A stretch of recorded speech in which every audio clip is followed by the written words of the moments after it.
Milli Gimnastika Arenasında Bakı Dövlət Universitetinin məzun günü keçilib. En çok ne için darıxacaq? En çok burada tanıdığım müəllimlərim üçün, qrup yoldaşlarım üçün, universitetin mənə qatdığı mənəvi dəyərlər üçün, hər şey üçün çox darıxacaq. En çok deyəsən dostlarımla keçirdiyim vaxt üçün.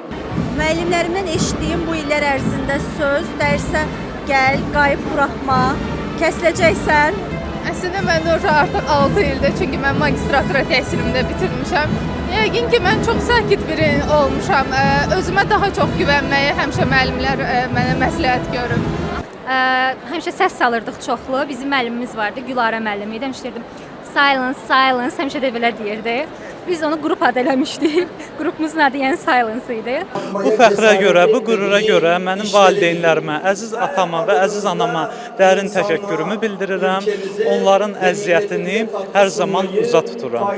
Hər bir məzuna ən səmimi təbriklərimi çatdırıram. Məzun günü ilə bağlı özümü və mənim timsalımda olan bütün məzunları təbrik edirəm. Gələcək həyatlarında uğurlar arzu edirəm onlara. Mən də Vüqarın əziz dostumun sözlərinə qoşuluram. Hamıya təbriklər, uğurlar hamıya. Uğur olsun hamıya. Tədbiri açıq elan edən Bakı Dövlət Universitetinin rektoru Elçin Babayev məzunları təbrik edib onlara uğurlar arzulayıb. 6200-dən çox tələbəmiz bugün məzun olur, həm bakalavriat, həm magistratura səviyyəsində.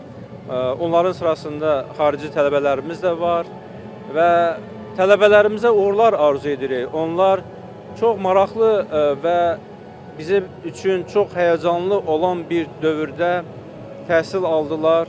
Zəfər qazanmış ölkənin zəfərin işığında təhsil aldılar və indi isə hal-hazırda gündən-günə qüdrətlənməkdə olan Azərbaycanımız üçün bir kadrlar kimi yetişirlər və Azərbaycanımızın inkişafına öz töhfələrini verəcəklər. Elm və Təhsil Nazirinin müavini İdris İsayev bildirib ki, bu il ölkəmizin ali təhsil müəssisələrini 63 mindən artıq tələbə bitirir.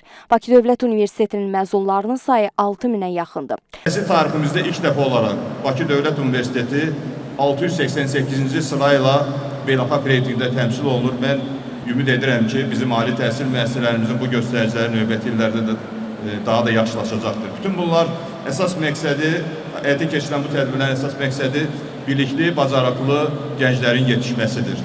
Və bu həqiqətən də bizə lazımdır, ölkəmizə lazımdır. Çünki bu bacarıqlar əldə edilərək ölkəmizin inkişafına yönəldilməlidir. Mədəniyyət Naziri Adil Kərimli qeyd edib ki, Bakı Dövlət Universiteti Azərbaycan elminin və təhsilinin flaqmanı hesab olunur.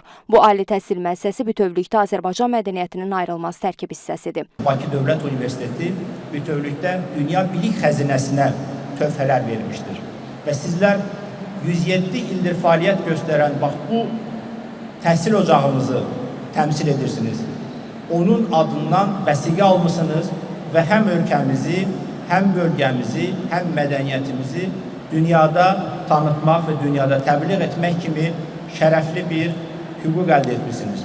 Və mən düşünürəm ki, bundan sonraki fəaliyyətinizdə əldə edəcəyiniz biliklər, əldə edəcəyiniz yeni səriştələr məhz Bakı Dövlət Universitetinin divarları, onun ab-havası çərçivəsində sizə verilən o dəyərlər əsasında formalaşacaqdır.